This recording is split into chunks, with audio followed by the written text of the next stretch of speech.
ఈ ఏకాదశి మీ జీవితాన్ని మార్చగలదు. ఓ వాసుదేవా, మీకు నా వినమ్ర నమస్కారాలు. వైశాఖ మాసంలోని కృష్ణపక్షంలో వచ్చే ఈ ఏకాదశి గురించి, దాని మహిమలు మరియు ఫలితాలను వివరంగా చెప్పండి అని ధర్మరాజు యుధిష్ఠిరుడు అడిగాడు. అప్పుడు శ్రీకృష్ణుడు స్నేహపూర్వకంగా నవ్వుతూ ఇలా అన్నాడు. ఓ రాజా! ఈ ఏకాదశి పేరు వరూధిని ఏకాదశి. ఇది అత్యంత పవిత్రమైనది మరియు శుభఫలితాలను ప్రసాదించేది. ఈ పవిత్ర వ్రతాన్ని ఆచరించేవారు తమ పాపాలన్నింటినీ తొలగించుకుని నిరంతర సుఖాన్ని పొందుతారు.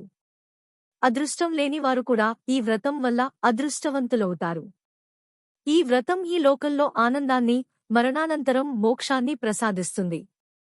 ఈ వ్రతాన్ని ఆచరించడం ద్వారా పునర్జన్మ బాధల నుండి విముక్తి లభిస్తుంది. మహారాజు మండాత ఈ వ్రత ప్రభావంతో స్వర్గాన్ని పొందాడు.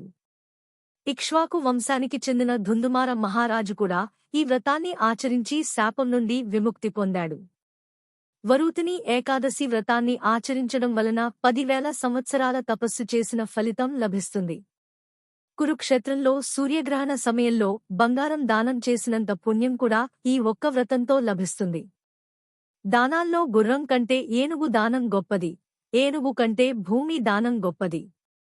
భూమి దానం కంటే నువ్వులు దానం గొప్పది. నువ్వుల కంటే బంగారం దానం గొప్పది. అయితే వీటన్నింటికంటే అన్నదానం అత్యుత్తమం. అన్నదానం చేయడం వల్ల దేవతలు, పితృదేవతలు మరియు మనుష్యులు అందరూ సంతృప్తి చెందుతారు. కన్యాదానం కూడా అన్నదానంతో సమానమైన పుణ్యాన్ని ఇస్తుంది. లోభంతో తన కుమార్తె సంపదను వినియోగించేవారు భయంకరమైన ఫలితాలను అనుభవిస్తారు. అలాంటివారు నరకంలో బాధలు అనుభవించి తదుపరి జన్మలో హీనస్థితిని పొందుతారు. అయితే ప్రేమతో, శ్రద్ధతో కన్యాదానం చేసేవారికి అపారమైన పుణ్యం లభిస్తుంది.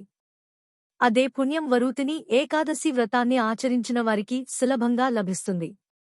ఈ వ్రతాన్ని ఆచరించేవారు పవిత్రంగా ఉండాలి, పాపాలను దూరం పెట్టాలి, కోపం మరియు అబద్ధం నుండి దూరంగా ఉండాలి. భగవంతుని స్మరిస్తూ, భజనలు చేస్తూ రాత్రంతా జాగరణ చేయాలి. ఓ రాజా!